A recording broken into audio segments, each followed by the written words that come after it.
I've heard you say that you should reframe personal branding as personal credibility. And so personal branding is being unknown, getting associated with something people know. It's not about who you know, because that's what a lot of people go like, oh, my network is like who I know. No, no. It's I actually the other way around. Like, okay, now who knows you? When they think of love X, that. who knows you that now gets you in the room? You're not that smart. Okay. That's yeah. Hello, everyone. Today's conversation is with Tobi Oluwole, CEO of Three Skills, and someone you might have heard about on LinkedIn. He shares very generously over there. Today, he's sharing his story of becoming an entrepreneur, how that came about, the opportunities that sharing on LinkedIn have opened for him, his dreams for the future, and because I'm a lover of love, we dove into relationships a little bit. My name is Papa Nkwacha, aka Fopsy, and this is Dear Fopsy, a show about personal stories of resilience, small business stories of resilience, with a side of notes on love. I hope you enjoyed today's episode, and when you do, be sure to subscribe wherever you listen, and please also leave a review. It helps other people find us, and it's just your way of saying thank you. So thank you, and let's get right into it. Hi, Toby. How are you doing today? I'm good. How are you? Doing well as well. For people who don't know you, who are not part of your 100 million plus impressions of you, how would you introduce yourself? Yeah, so I'm Toby. I am Nigerian born, now Canadian entrepreneur, creator, Mhm. founder, husband, brother, mentor, um, big Arsenal fan, Ooh, and very passionate about soccer as a whole. Um, I love Nigerian food, especially my mom's food. I enjoy solving problems for the sake of solving problems. Um, and I'm really passionate about helping people in their careers because nothing affects your life as much as where you earn money. So as a quick summary, if I could do one myself, that's awesome. And with Nigerian food, can you cook it? I can cook some foods Okay. that YouTube taught me, but the foods that actually taste like they're Nigerian, Mm. I don't think I can pull it off, So I remember making stew once and I was like, this ain't it. This just ain't it. So it is what it is though.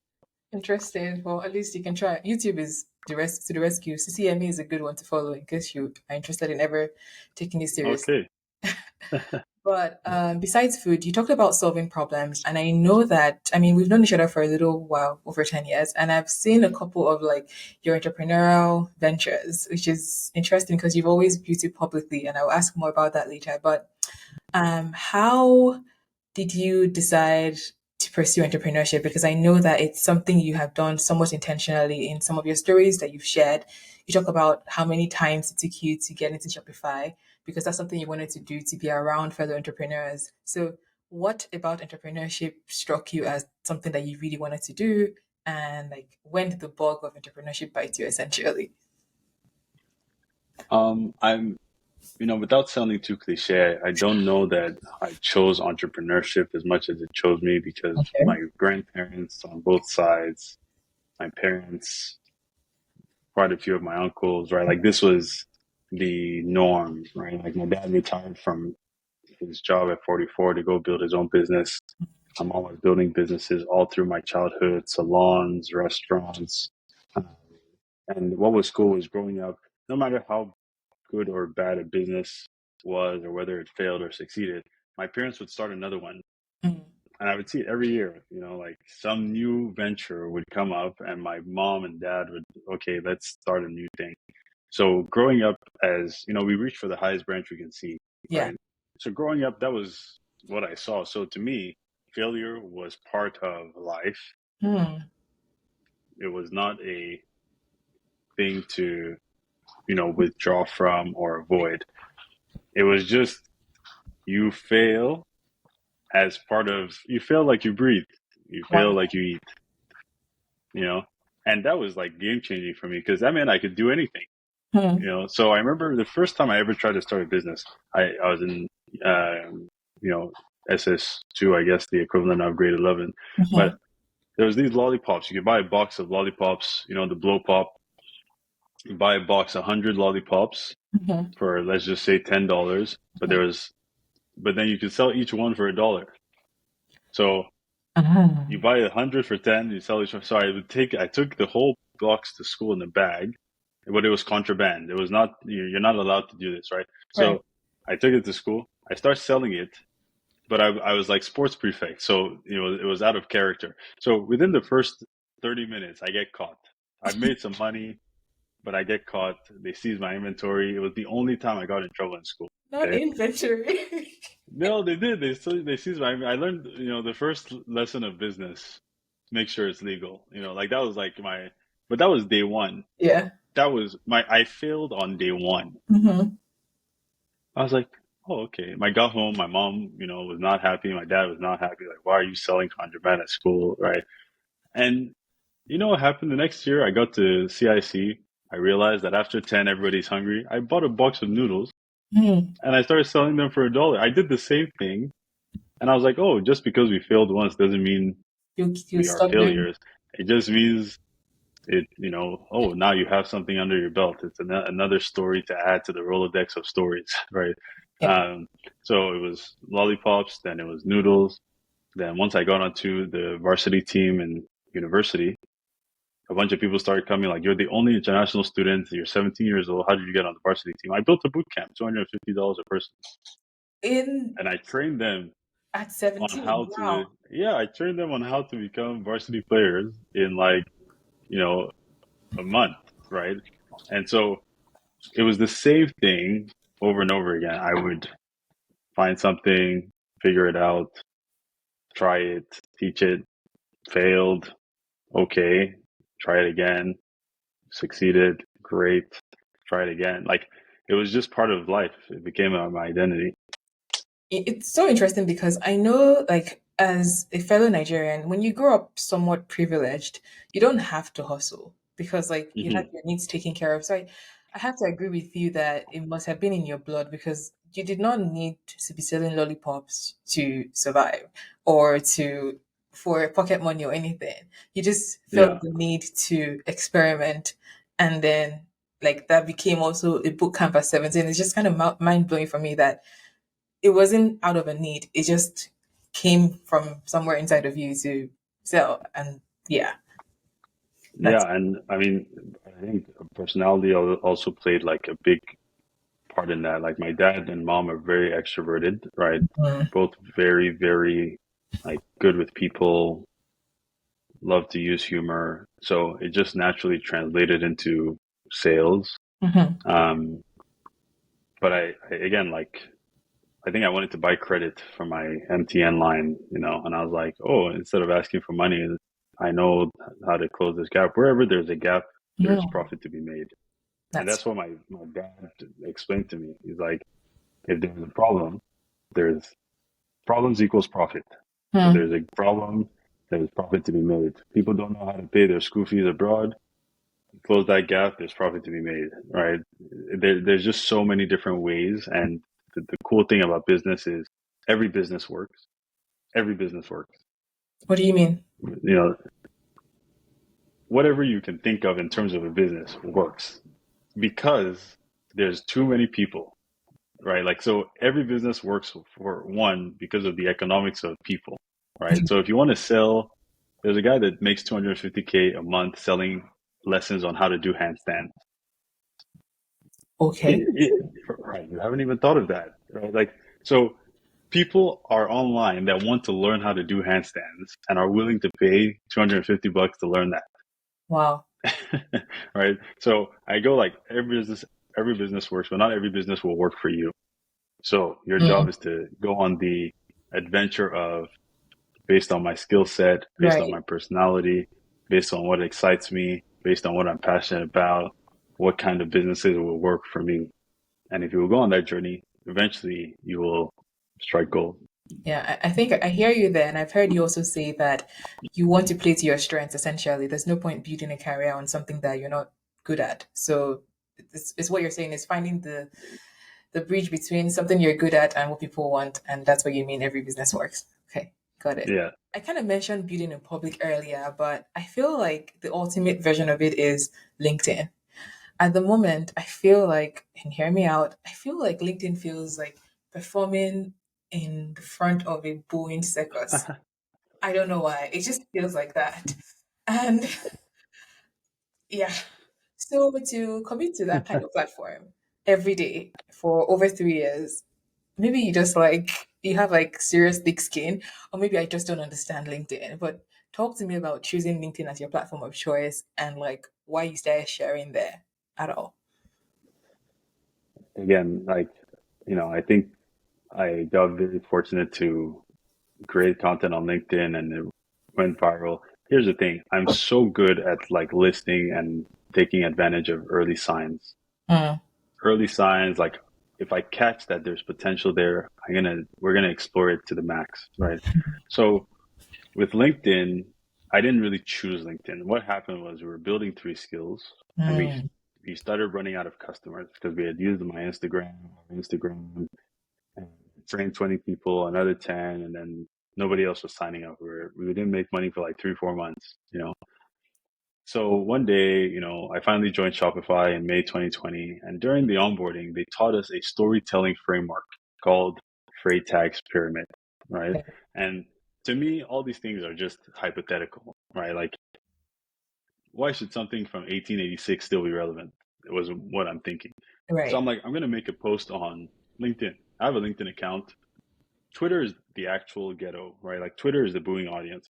LinkedIn, people won't boo because their boss is watching, right? So, So LinkedIn is actually fairly neutral slash positive, right? So I ended up making a post on LinkedIn using freight tax pyramid that I had learned during my onboarding. mm-hmm. I had maybe 1,000, 2,000 connections at the time. I don't remember, but it was small. And that post got 300,000 views. Mm, What? that's a That's lot. all I thought. I was just Yeah. like, we've tried ads, we've posted on our Instagram, we've never seen 300,000 views anywhere. Early sign, I locked in and I just said to my head of marketing, I'm going to try this again. And if it works, I'm Mm, going to post every day. The goal is not I'm going to go viral or I'm going to build an audience. The goal is I'm going to post every day. I'm going to make the actual act the goal, right? mm. And Right. You're not literally, trying to see what will happen from the it, post, just the yes, consistency is what you're trying to keep up. yes. So Okay. that also is like that's how I hack a lot of things is a lot of people go, oh, I'm going to give it a try. But I'm going like, I'm going to pour massive action into it. And the habit will be the goal, Mm. right? And so now, like, that's what makes it. So I made another post. That one got 500,000 views. That's almost 1 million impressions Right. 300, on, 500. Yeah. yeah. So I was like, I'm going to post every day at 10 a.m. And I just start every day. I remember the first year I would have an alarm, 9:59, make the post, 10 a.m. out, 9:59 post. It became part of my routine, right? So you don't even And post then events? no, so the first month I planned it in advance, Mhm. right? I wrote down every story I could think of that I've gone through. Okay. By day 45, I was out. I was out of of content, Makes right? sense. Yeah. Yeah. So then I started learning what actual content creation is. It's the ability for you to stay inspired so that you can keep inspiring. So then I started absorbing a lot of stories, a lot of content, the coaching conversations I'd have, stories from work, my boss, my people, my friends. And so I never ran out of content from that point on. Then I got good. I had a framework. So I could take a story, throw it in the framework, almost like a sausage maker, and Mm. it would spit out content that people could easily read, third grade language, follow along with a proven storytelling framework, and resonate with. So that first year, I gathered 4 million impressions. 4 million. I'm like, wow, four Without million it's all impressions. I mean, organic. Yeah. all organic, no engagement pods, no, oh, let me Mhm. comment on 20 people's Oh yeah. post until they see my post. Just the framework, the stories, and the consistency made it work. So 4 million, I was on a high. I was like, this is the peak. Mhm. 4 million impressions. I think that year, 2020, we made maybe, $30,000 or something like that in our business. We were on a high.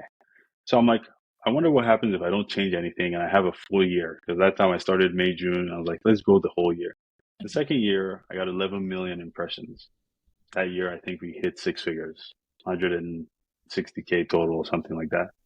I'm like, now I wonder what happens if I use data. Like if I actually understand why posts go viral, then Mhm. create more posts like the posts that go viral. That was then the catalyst, right? So Yeah. 2022, I got 77 million views. I think total revenue from the businesses was like $330,000 or something, all Mhm. organic. And then I got promoted at work because of my LinkedIn in January, and Okay. it all happened in 2022, and that was like I mean, yeah, that was like the game changer. But it was the same strategy every day at 10 a.m. till today. Every day at 10 a.m., like you will see content from me. So what I've learned is a lot of people when they're starting to commit to something, they're trying to juggle. Oh, let me post on TikTok, and I'm not going to post on YouTube. And then after that, I'll now Yeah. write a blog. After I write a blog, I'll start Yeah. a podcast. By the time I start a podcast, let me. And what I've learned is it is way better to stack than it is to juggle. Hmm. You pick one thing and you stack on top of it. So 10 a.m. every day, I built that habit for like 4 or 5 months. Then I stacked. Okay, how do I sell? And then I stack. Yeah. Okay, how do I create better posts? And you stack, and now you have that foundation of the habit, I and think then it's it's unstoppable. yeah, it's very interesting. A couple of things I just noted as you were speaking. LinkedIn is interesting in that it's one of those platforms where you can actually, like the network effect works for you. So when somebody likes, Yes, it shows their audience, and like kind of like Twitter, but even better because LinkedIn, I feel like I see even very old posts. Like it's not all yes, just new and what's shiny. yes, And like I think I've heard you say as well, like there's a bit of a content deficiency there in that there's more people just viewing and not necessarily creating content. So, yes, like your post has the opportunity to go viral. And there's also the content audience fit because you're trying to help job seekers and they are on LinkedIn already yes. for jobs. So like it's a bit of a perfect match in that way. But then did you have any concerns about like doing your own thing with your coworkers in view of all of it and your bosses? Were you afraid of like, would I say something wrong that might backfire against me, or like would they be like, what am I doing? Did you think of that at all, or was it just like, I don't care about all these people, I'm doing my own thing?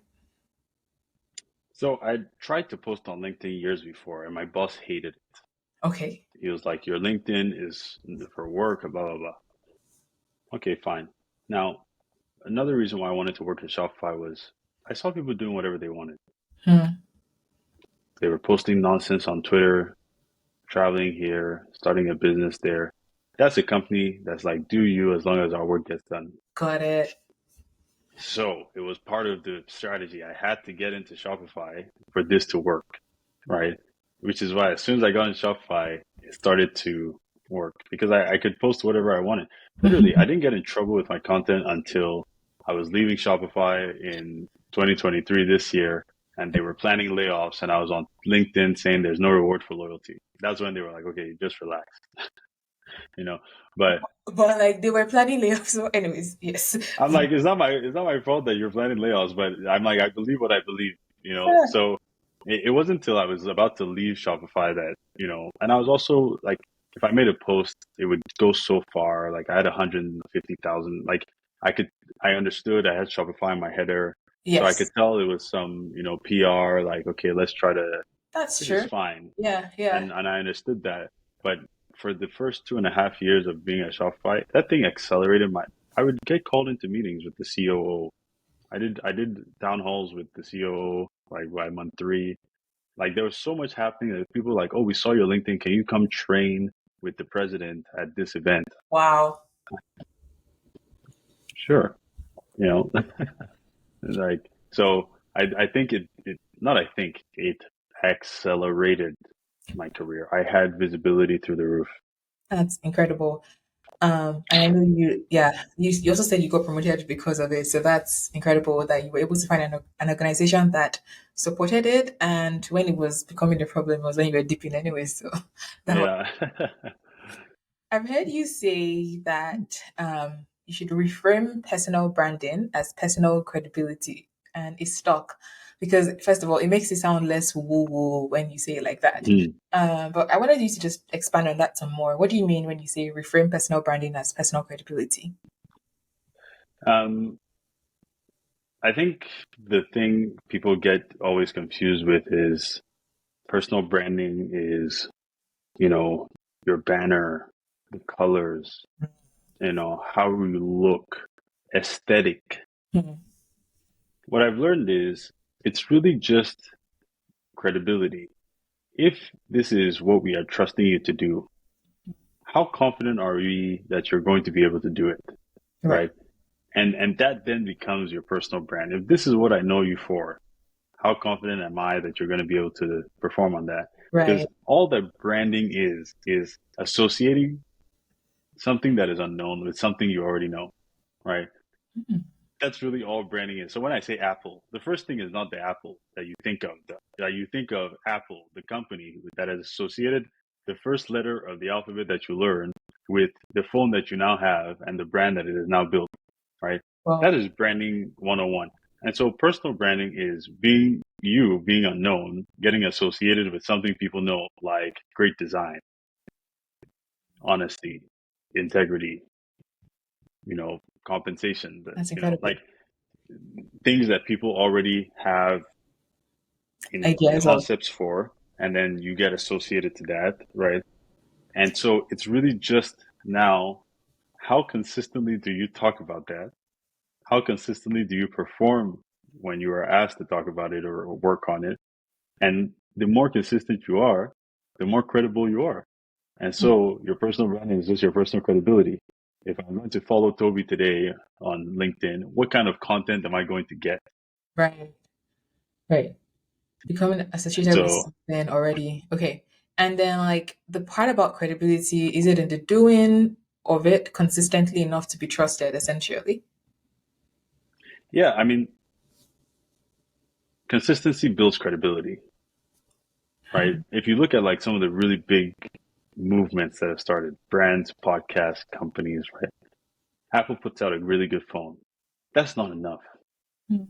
The next year they put out another really good phone. Next year, another really good phone. Another good phone. 14 years in, another good phone. So I put out a post. That's not enough to get 100,000 followers. That's Right. not enough for someone to call me and be like, hey, Yeah. I need to negotiate my salary. You're the only person I can think about. Hmm. No, that doesn't happen on day one. That happens on day X. And so I post about it again. Then I post about it again. I post about it again. I post about it again. And eventually people go, if I need to, I had a guy call me from Austria last year. I'll never forget. He, Wow. he somehow found my number, called me from Austria. I think he found it on like a resume I had shared. Hmm. And he's like, Toby, I'm negotiating my salary tomorrow. You're the only person I could think of that could help. I don't know this guy. I don't know his company. I don't Wow. even know Austria. I couldn't point it out right now, right? In the Like, mafia. but he was like, the first person I thought of was you. Till today, I get, hey, Toby, we're doing a talk for young black youth, and the first person I thought of was you. So personal credibility goes from, it's not about who you know, because that's what a lot of people go like, oh, my network is like who I know. No, no, it's Uh, actually the other way around. Like, okay, now who knows you? When they think of I X, love that. who knows you that now gets you in the room. So when in Shopify, what got me opportunity was people know I knew I was a good communicator. And so they'd be like, oh, we're presenting to 10,000 merchants. Who Mm. can we call that can do this presentation well? There's a guy called Toby. I see him on LinkedIn all the time. Just before I left, hey, we're doing a leadership workshop. Harley's going to be there, the president of Shopify, but we need a trainer on, I can't remember what it was. I think persuasion. Who Mhm. can we call? And that's how I got looped into that, right? That's personal credibility. Who can we call that is not going to fall our hand, that is Right? not going to make us and get embarrassed, that's going to Mm. deliver. Yeah. Yeah. That Oh, I is love what that. personal branding actually is, right? It's the ability for someone to be like, no, I trust you to deliver on what we believe you can deliver on. That's so good. Wow. Thank you for expanding on it. I was like, this is a question that even makes sense, but like hearing you break it down, definitely worth asking. Thank you for that. So now you've been doing this for 3 years or over 3 years now. And I know you now train people as well with your LinkedIn Accelerator to build creator careers. What would you say to a beginner who is starting to stack their own content and just getting into it? What do you know now that you didn't know at the beginning? Um, I think the first thing is like you're not that smart. Okay. And I teach it. I teach it in all my courses. And what Okay. I mean by that is, in the Bible it says there's nothing new under the sun. Hmm. A lot of people try to get into like, personal branding, content creation. Like, I'm going to take a unique approach to listen. Someone has done this before very, very well. Hmm. Multiple people. The first thing I did once I started to realize there was traction was I went to find someone that I was like, I like your content. I like how you write. I like what you talk about in the career space. Which of your posts have done the best so that I can shorten my time to result? And what Ah, I did was I went through a year of this guy's content and I indexed every post that had more than 1,000 likes. did you And I speak to him studied. or did you just take his content? No, I didn't. It's public. Wow. So Okay. he's posted it. So Hmm. I didn't copy paste it. No, I I'm a literally fan just of it because it's like no, you're no, yeah, indirect mentorship essentially. Like they yeah, don't have to know you, but they put work out there already, so their work can help you. Well, sorry for interrupting. Go ahead. yes. No, no, but that's exactly it. Like I have so many mentors that I've never met that I'll never meet, right? But I still till today I still see his content, right? And at that time he had 100,000 followers, talked about career. He was where I wanted to be. So the Mm, first thing is find who is where you want to be. They're not that smart. They probably figured it out. Understand what path they took to get there, right? And then use that as your foundation. Stand on the shoulders of the people that have gone before you. Don't start from the same place they started. right. So that then gave me a foundation of, okay, this is how to write a hook, how to write a takeaway, how to write a, right? And that gave me the acceleration I needed, right? Love that.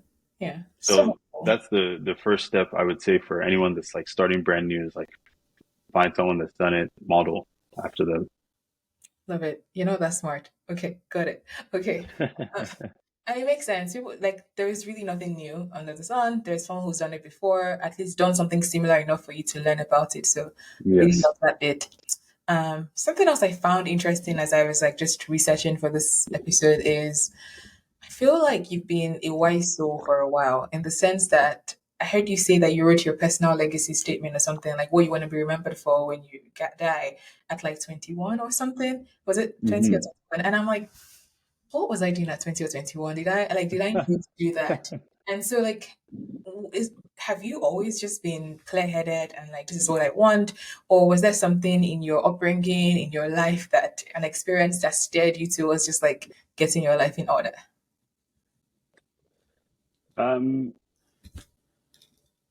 I would definitely give a shout out to my parents.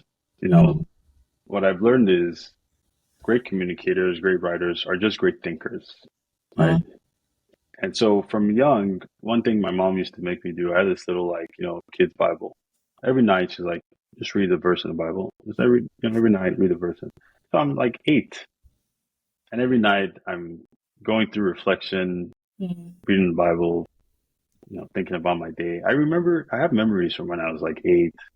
Like I still remember a lot of things because what happens is as humans, we go through the day, mhm, but we never get from the day. Like what happened today, and we like pull it into the next day, right? mm, And so I was fortunate to have been given a habit that allowed me to do that very, very young, right? And then when I was like 12 or 13, I would say I became a teenager, right? My mom, after school every day, would come sit on my bed. How was school? And we'd go through the day. Well, this happened, at the beginning, and this girl, I was trying to talk to her, but she's not feeling me. And then, I went to play soccer. And so I also got into the habit of, again, getting from the day, right? And so by maybe 20, I start journaling, right?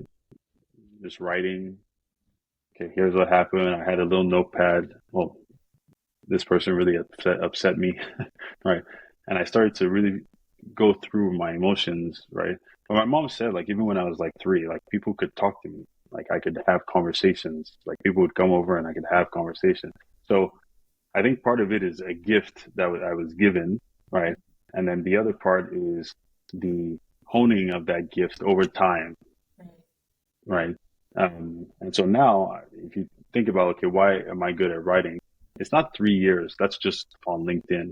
That's If you true. go back to my 2014 Facebook, you'll see that I was writing these paragraphs going like, I thought of this Bible verse, but why did Jesus say it like that?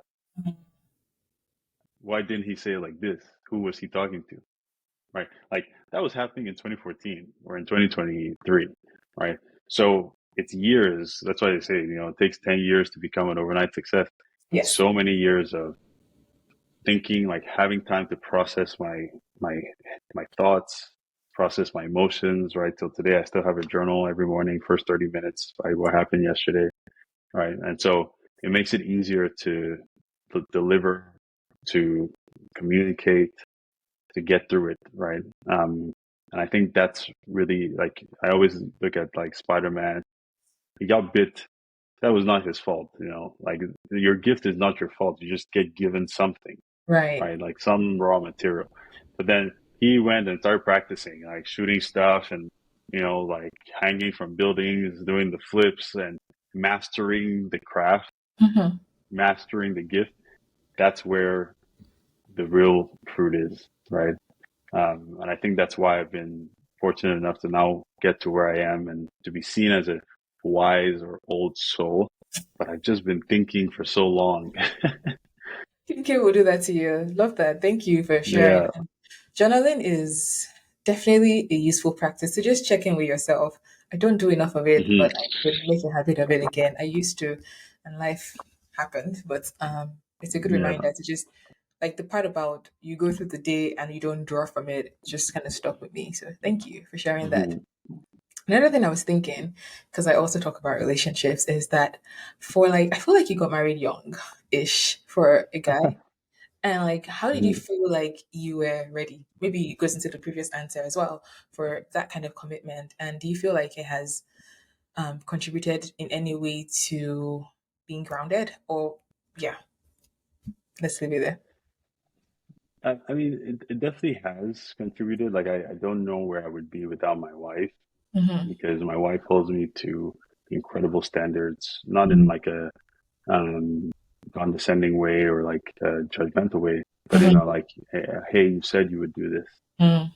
So you should do it, whether it's for a customer or I said I'd buy flowers. Like it doesn't matter. I don't get away with anything, right? Mm-hmm. Um, so I think it has helped, but um, for some reason, I remember having my first girlfriend at like 8. Oh my God. Like Did you say when I eight? lived in, yeah, I still remember. Like I was 8. We lived in Belgium.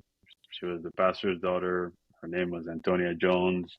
Like we went to school together, and I still remember like very early on being like a hopeless romantic, like maybe it's because I spent so much time with my mom. I don't know.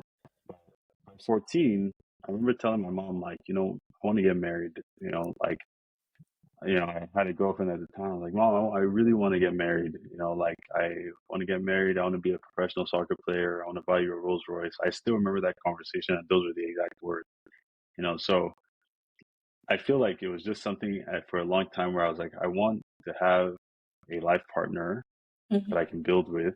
Mm-hmm. I'm not sure like why it was so important to me. So I went on the hunt. Mm-hmm. Who is going to be the lucky woman that will get to be the participant of this incredible life I'm going to build? Because I always, from young, I Okay. was like, I'm going to build an incredible life. Mm-hmm. So um, eventually, like, it led to me meeting my wife in August of 2015. I just got back from France. She was at a church. She was the usher, and I was, coming in new. I was obnoxious. She was cute, and so I was trying to, but we didn't like each other right off the bat. I was gonna say she ushered you into her life, but then you were saying she didn't like you at the beginning, so the joke didn't work out. Yeah. No, it's okay. I mean, we just didn't connect. Like, I just was at a different stage of my life at that point. Like, Mhm. I was like this super obnoxious, very Nigerian, very showy Mm-hmm. person, right? Nigeria. Loved It's like, attention.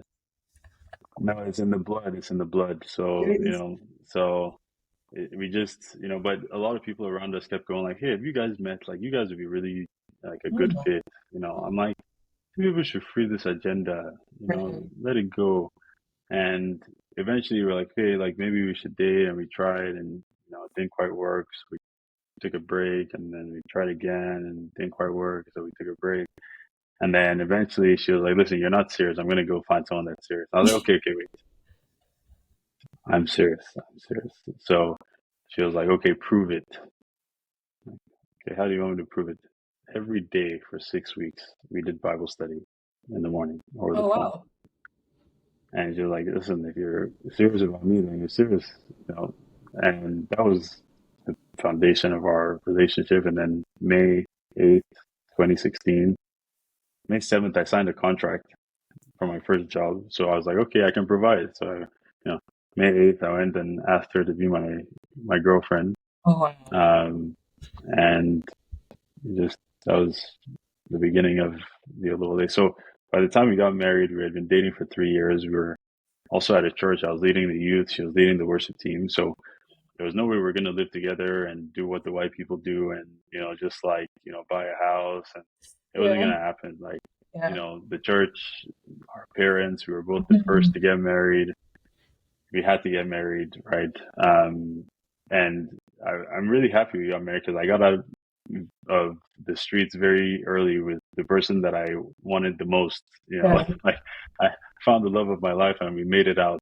So um, I got married at 24 and we were broke. We didn't even, we were like couch surfing the first couple months of our marriage. We had a couch from Kijiji, an IKEA mattress, a table, and a TV that had been given to us, and that was where we started. Oh my And then goodness. we just slowly built.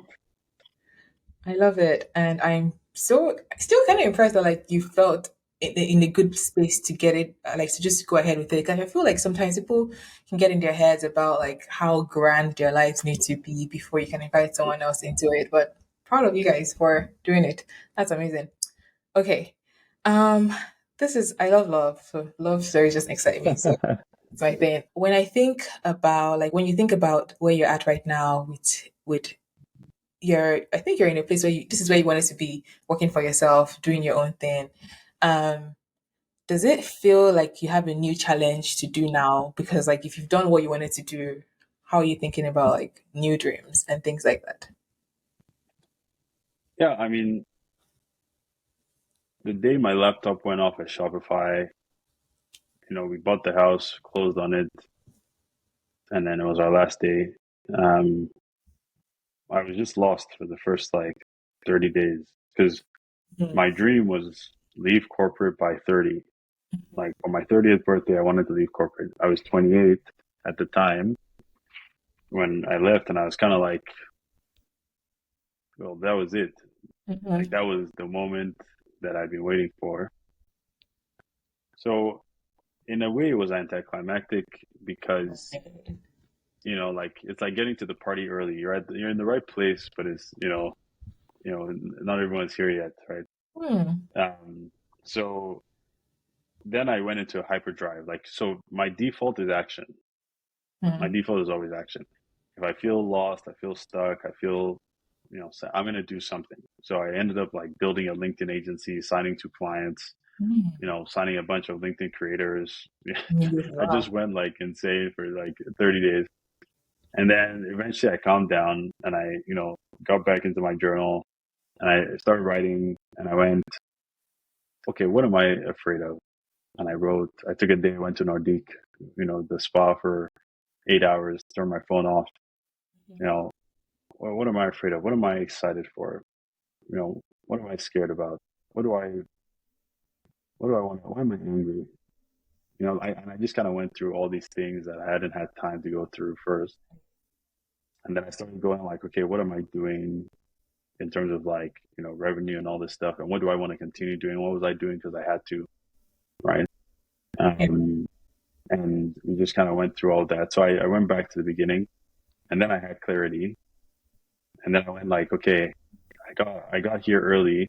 Let's do something exciting, So me and my wife are gonna move to France for a year and just kind of adventure for a bit and travel and because I need to dream again. This was the dream. The dream was to get here. So I need new dreams. I need new goals, Yeah. and I want to do it in a different way so that the next 10 years is, completely different, but also more in line with what I want to do. Right. So I have to say, like right now, my dreams are like they're in the oven. They're like baking for the next 10 Okay. years. Yeah, that's incredible. And I really like that you're going out like out there to experience the world and use that as inspiration for new dreams because like you said, you've done the previous dream and like there's only so much you can that can come from within. Although there is a lot that can come from within, but it's a good thing to just be out in the world and let it come to you and let the new dreams big. I love it. I was thinking about like how to like bring it to a close. And the initial question I was going to ask was like, how do you think about your legacy? But I was like, Toby's 29 for Bear. Like you're the same age. What? Like it's so far off. There's still so much life to be lived. So I love that it's about dreaming, and it feels like a good place to just put a pin in it. Looking forward to the next stage of like your career and all. But in the interim, where can people find you, and what are you offering that people can tap into as well? So I live on LinkedIn still, so Tobi Oluwole on LinkedIn. Mhm. Um, we have, well, I run two companies, so there's three skills where we are creating the world's most employable candidates, helping people learn how to communicate their value with, Mhm. what I'm calling last mile coaching, right? So Mhm. you learned the skill, you did the certificate, now you got to compete with 400 people for a job, you know. Mhm. Um, and we found like there was a gap in the market there, right? Like the soft skills, especially. So we have a program, a community around that, and then I have more of like a holding company for all my brand deals and my courses and my programs and all of that. Um, I released the LinkedIn Blueprint, which is essentially because I've been thinking about it, all of the ways I was able to create like hundreds of viral posts Mhm. and turn those posts into traffic, turn that traffic into $700,000 in revenue, and Wow. then teach people how to do it. So I have like probably 6 or 7 clients that do $10,000 plus a month Wow. from LinkedIn, and so I just kind of contextified that and indexed it and gave templates and scripts and all this stuff and put it in that $200 course and said go at it if you want it. So I just released that. Nice. I'm sure I'll come up with some other idea in the next couple of months or years. Nice. And where can people find like the link to the courses? Is it on your LinkedIn or a website? So it's on my LinkedIn. It's Okay. also tobioluwole.com. Okay. So TOBIOLUWOLE.com. Awesome. That's incredible. Thank you for your time, Toby. This has been so wonderful. And I know that your journey is going to inspire many. There's been a couple different nuggets all through, and thank you for sharing so generously from your life. Thank you for having me. I appreciate it.